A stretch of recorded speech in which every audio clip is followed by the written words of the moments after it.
crois que c'est Paul Quilles qui veut s'exprimer, qui a un micro et qui veut s'exprimer le premier.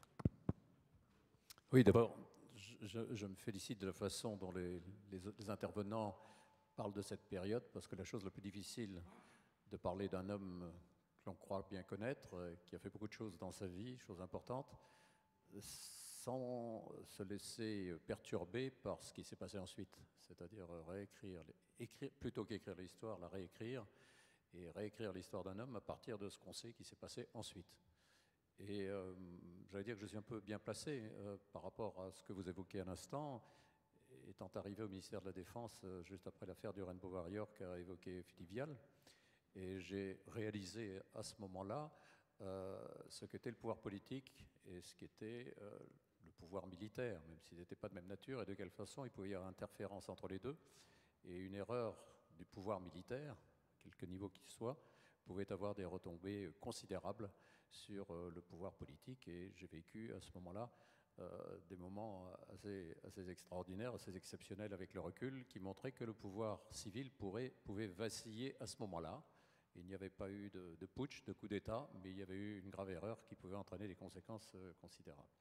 Donc je les félicite pour la façon dont ils ont abordé le sujet, encore que, s'agissant de l'IDS, on en parle aujourd'hui comme si c'était un sujet comme ça, l'IDS, Initiative de défense stratégique, SDI en anglais, sans se souvenir de quoi il s'agissait. Et moi, étant arrivé en septembre 85,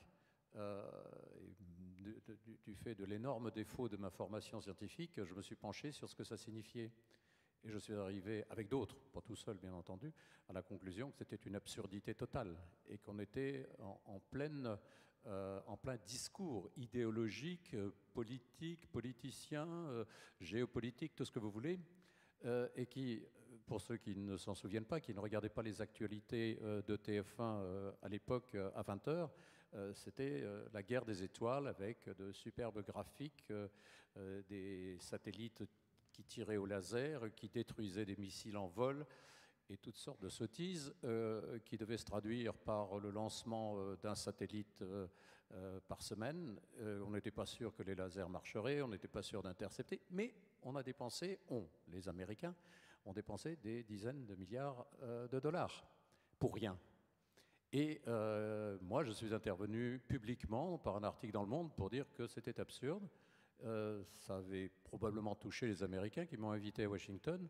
Et j'ai rencontré mon collègue américain qui s'appelait Weinberger et Schultz, et qui ont essayé de me convaincre pendant une journée que c'était indispensable parce que les soviétiques étaient en train de rompre l'engagement du traité ABM de 72, antimissile, qui disait que chacun des deux grands pays ne devait pas avoir plus de 2 sites protégés par des radars pour que la dissuasion ait tout son sens. Et donc les Américains essayaient de justifier le fait qu'en mettant un grand bouclier antimissile, bon, vous voyez la stupidité de la chose, puisque ça n'était possible qu'à terme, très longtemps, on n'était pas sûr que ça marcherait, pour protéger les États-Unis, et ce qui faisait dire justement aux Soviétiques, mais si vous vous protégez, c'est donc que vous pouvez attaquer, et c'est contraire au traité ABM. Ça, c'est pour le concept. Mais il est vrai qu'en matière de dissuasion nucléaire, j'ai écouté les intervenants tout à l'heure, je ne rentrerai pas là-dedans, parce que moi je suis totalement opposé au concept de dissuasion, qui est un discours ancien d'un monde qui n'est plus celui d'aujourd'hui.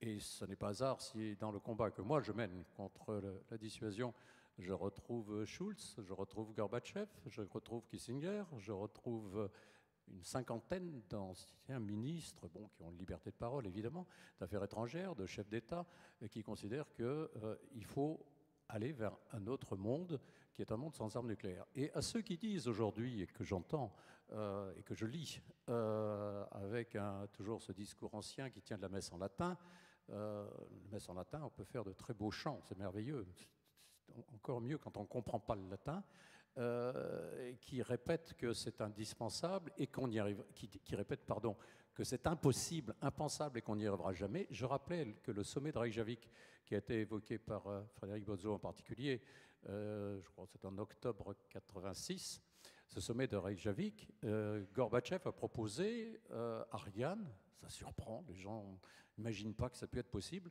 que le monde soit débarrassé d'armement nucléaire à l'horizon de 2000, c'est-à-dire très exactement 13 ans plus tard.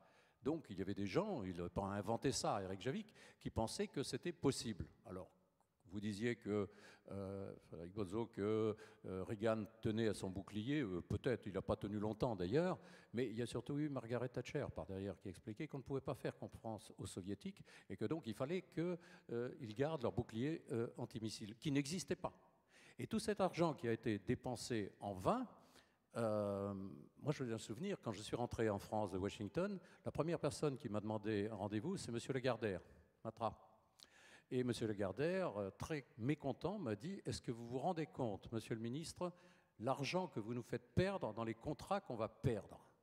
Et ça m'a rappelé le discours d'Eisenhower, président des États-Unis, quittant la Maison-Blanche, et disant que le plus grave danger qui menaçait les États-Unis, la liberté des États-Unis, c'était le complexe militaro-industriel. Alors ce n'est pas un langage de gauchiste et de pacifiste béat. Le lobby militaro-industriel, il a existé, il existe toujours, et c'est lui qui fait prendre des décisions, et plus grave encore, c'est lui qui prépare les concepts fumeux, puisqu'il a changé une trentaine de fois le concept de dissuasion nucléaire. Vous en avez évoqué quelques-uns tout à l'heure, depuis la représailles massive jusqu'à la riposte graduée, en passant par la dissuasion élargie et le prêt stratégique, dont le président Mitterrand ne savait pas très bien ce que c'était, parce que j'ai assisté à une réunion où il demandait à un général ce que c'était le prêt stratégique.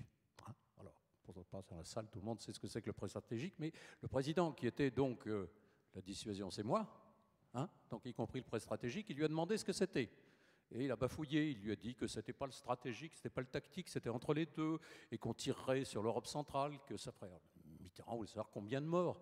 Oh, pas comme le stratégique, enfin un peu moins, quoi, dizaines de milliers. Ah bon, disait Mitterrand, bon. Et où est-ce qu'on tire ça? Oh, sur la Tchécoslovaquie. Ah, disait Mitterrand, bon. Ou l'Allemagne de l'Est. Mitterrand disait, mais vous êtes fous, c'est des Allemands. Bon voilà, alors le prêt stratégique n'a pas duré au-delà de 89-90. Le tactique a disparu. La troisième composante a disparu. Il en fallait trois à mon époque. Moi, quand j'étais ministre de la Défense, il fallait la stricte suffisance. C'était 540, maintenant c'est 280, demain ça sera 200. Bref, c'est un concept fumeux qui est adapté et qui est sous-tendu par les besoins et les discours du lobby militaro-industriel conféré Eisenhower et non pas un gauchiste impénitent.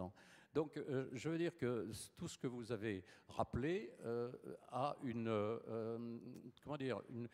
retombée dans la période actuelle, dans le monde dans lequel nous sommes, qui est tout à fait intéressante. Et je vous remercie en tout cas de nous avoir permis de, en tout cas moi, me projeter dans cette histoire-là pour un peu mieux expliquer ce qui se passe ou ce qui ne se passe pas aujourd'hui. Merci.